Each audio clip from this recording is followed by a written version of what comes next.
Hello everyone, my name is Dr. Dimitra Kalomalos and I'll be teaching you research methods. Research is an area that I find so fascinating because there are so many elements that come with it and it can really provide fruitful discussion. Many of you are aware of the two types of research, so you have qualitative and quantitative. Well, what I'm going to take you through today is methodical research and of course the element of collecting data. In terms of collecting data, there are many steps that come with it. And methodical research pretty much means what type of research you have to undertake, where appropriate, and of course you have to understand that you have to have the right team behind you to ensure that this is effective. So again, the main element of this presentation, as I said to you before, understanding the different types of research and when it's appropriate. So that's something you always have to remember. You simply can't undertake research or develop your research question and then just apply it, okay, without having the appropriate systematic process, the appropriate thought, and the appropriate research before that, okay? It has to be adhered to the appropriate, goals and objectives. Undertake research-oriented tasks, and of course, what I particularly find interesting is this one here, undertaking tasks individually and in teams. So one thing you have to be aware of, when you're undertaking research, there is a 90% chance you'll be working in teams. So what does this mean? You have to choose your team appropriately, make sure that they're equipped and they're skilled so things can run effectively and smoothly. And of course, what you also have to be aware of is that there's the right type of communication and the right spirit in terms of working in a team. Okay. So the first two elements, okay, as you can see here, involves undertaking systematic research. So what does this mean? It's a process. There's steps involved. And each step has to be carefully planned, carefully thought out, and of course, each step has to have the appropriate goals. And you have to meet those goals so you can go to the next step. And then engages with both theory and practice. There are two elements in research, the theoretical aspect and the practical aspect. Okay, so when you develop your research question, all right, you have to look at theory, okay? You have to see what gaps there are out there for you to be able to proceed. And of course, there's a practical element. So please be aware of those. So we move to our first table here, okay, which is titled A Taxonomy for Considering the Relevance Gap in Relation to Managerial Knowledge. So pretty much when you're undertaking research, there has to be rigor, which means that your research question has to be solid, strong, and can be applied in multiple situations. Okay. So we've got here, for example, theoretical and methodological rigor. The higher it is, the lower it is in practical relevance. And of course, the quadrant that it applies to is pedantic science, which means that it's pretty much full on in terms of what it's aiming to achieve. And then I'll go down to the bottom one, which I want to give you examples of. So the higher the methodological rigor is, the higher the practical relevance is in the area of pragmatic science. Okay, then we've got here popularist science and peril science. So please be aware of those. Okay, in research, usually the most popular one is this one here, pragmatic science. Okay, many people aim for this when they're doing their research. So please bear that in mind. So then we move on to our other table here. Okay, so now we have our slide here titled Basic and Applied Research. There's two elements to it, okay? There's basic and applied. The basic research is basically what I do. It's research in universities, okay? So that's something that you need to keep in mind. When you're looking at applied research, that is more practical, organizational, and usually consultants are paid to do it. When I do research, there's flexible time scales available to me, okay? When obviously there's applied research, there's tight time schedules you have to meet, okay? So that's the main differences between the two. So looking at more examples here, results in universal principles relating to process and its relationship to outcomes, okay? So obviously my main job as a researcher is to find solutions so I can help the academic community out. And then from there, people can use my research in their settings, My main expertise is human resource management in the public healthcare sector. So the research process. The good thing is with this particular table here is that each step of the research process is assigned to a chapter in your textbook. So please bear that in mind. So obviously you have to formulate and clarify your research topic. For me as a researcher, I find this first step ever so important. It's like setting the foundations to a house. If you don't have the foundations right, you can't proceed to the next step efficiently and effectively. And usually what you have to do here is that you have to see what gaps there are in research. Okay, so you do your literature review and then obviously you sit and analyse. And then we'll go here, for example, and critically review the literature, so basically what I just said. Understand your philosophy and approach. And then obviously you have to formulate your research design. So please, understand this. What is your design? How you're going to do it? The systematical element to it. Okay, for me, I usually do qualitative research. So that would involve a lot of analysis, a lot of philosophizing pretty much. So that's important to know. Quantitative as well is also very important, but again, that's more numerical and you have more statistics that come along with it.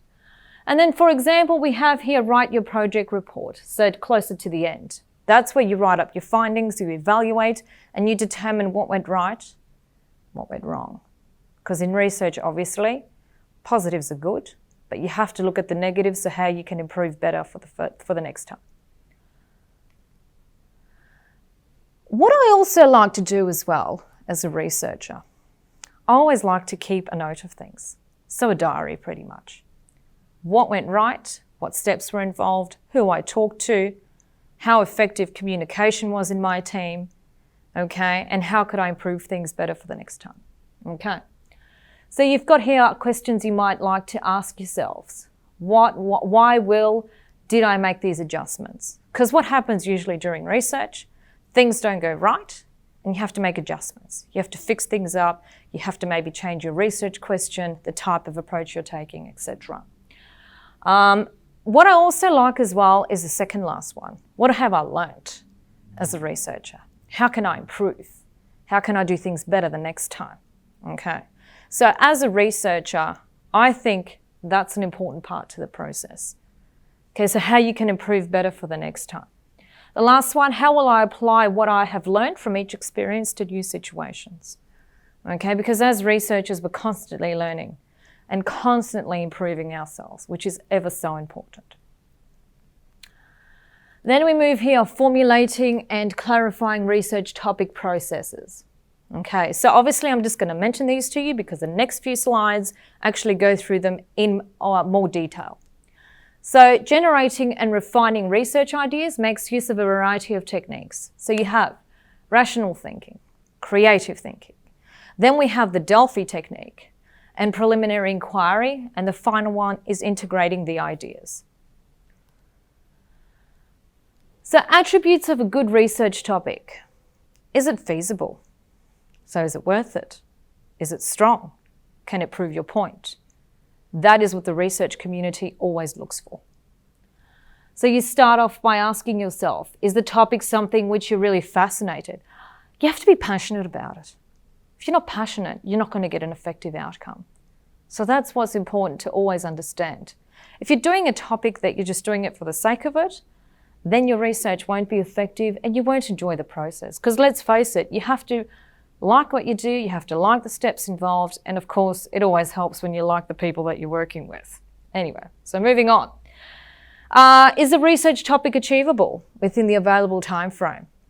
So that, as a researcher, what I'm trying to get at is that you have to be realistic as well. You can't set time frames that you can't achieve. Then obviously you will look bad and your research team will look bad and you won't achieve what you want to achieve. Final one here, are you reasonably certain of being able to gain access to data?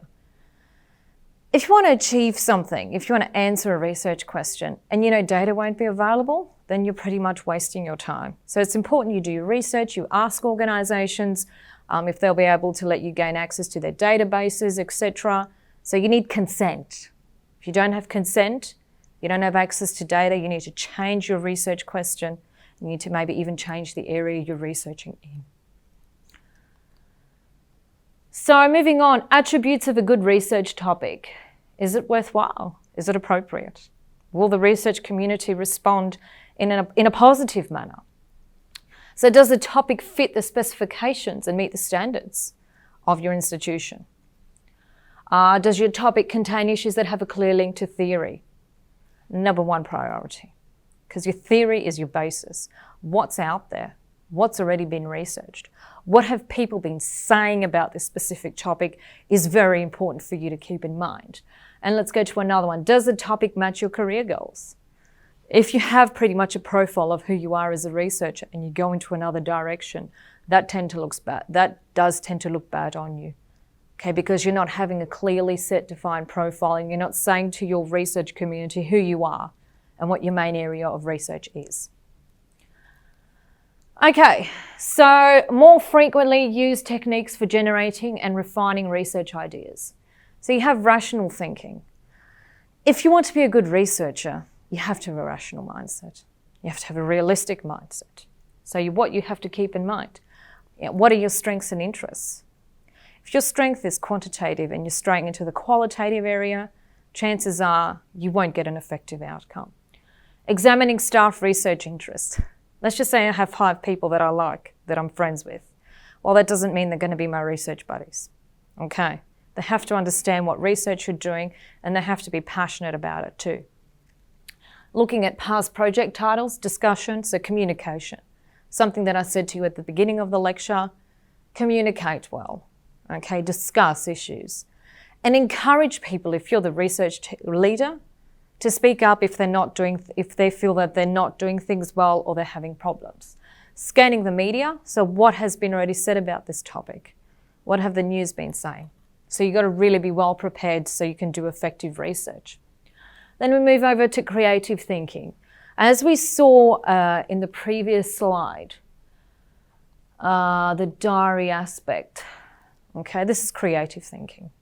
Encouraging your researchers to take notes and of course you as a researcher or the research leader to take notes.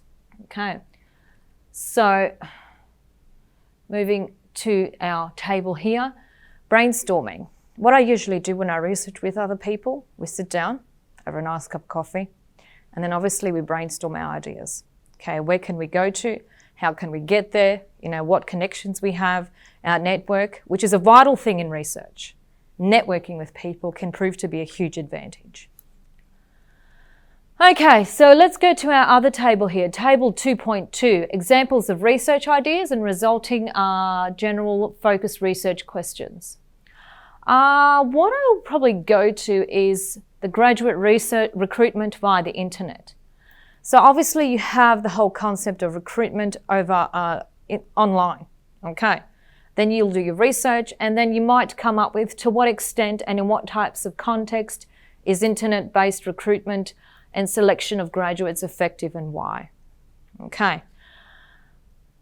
You have the what question here. If I had the what question, I would probably do a nice survey, which can be deemed to be more effective, more confidential, and people will be most likely to respond to this sort of thing. Let me take you to another example. The challenger banks and small businesses. How has the emergence of challenger banks impacted upon small businesses? The how question. Usually for me as a researcher, if it's a how question, I like to do interviews. Okay. Structured interviews, semi-structured focus groups, getting people to talk about this, just as an example. Then obviously we have examples of research questions and related research aims. So you have your research questions. So we're moving further now down into our research process. How effective is a media campaign designed to increase consumer trust in following a series of product recalls? It's a nice long question for you, which moves on to the research aim. The aim of this research is to assess the effectiveness of a media campaign by design to increase consumer trust following a series of recalls of its products. Usually your research aim is outlined in your report, and if you're doing a presentation, you always like to outline your aim to people because that's what they'll be asking about. What's the whole point of this project? Okay, so moving on, criteria to devise useful research objectives. Number 1, transparency. Number 2, is it specific? Relevance, so is there a point? interconnectivity, and the answerability. Will this be possible? Is it possible to achieve based on your resources and based on the staff that you have? So for example, transparency, the meaning of the research objective is clear and unambiguous. Number one priority. If you're presenting at a research conference and this isn't clear, or to people that are researchers and even more experts in the area than you, chances are they will pull it to bits because you haven't got the foundations right. Okay, so moving on, what types of theoretical contributions might be made? Okay, increasing capacity to change the way we think about the world. Okay, changing our views on a topic or an area of the media. Okay, that's come out. Then we have increasing restrictions in terms of general applicability. Okay, so this comes from figure 2.1 in your book. You have here grand theories, middle range theories, and substantive theories. Okay, it depends on basically, what you're aiming to achieve. Okay, and you could fall into any of these categories. So then we move on to box 2.13, which is your checklist to guide and evaluate your research proposal. So we have a lot of ticks there. Okay. Have I explained what I'm going to do? I'll give you examples. Have I outlined how will I address these? Have I outlined how will I seek to overcome these issues? Okay. Because as I said to you in the previous slides, the negative part of research is the most important one, where you've got to fix up.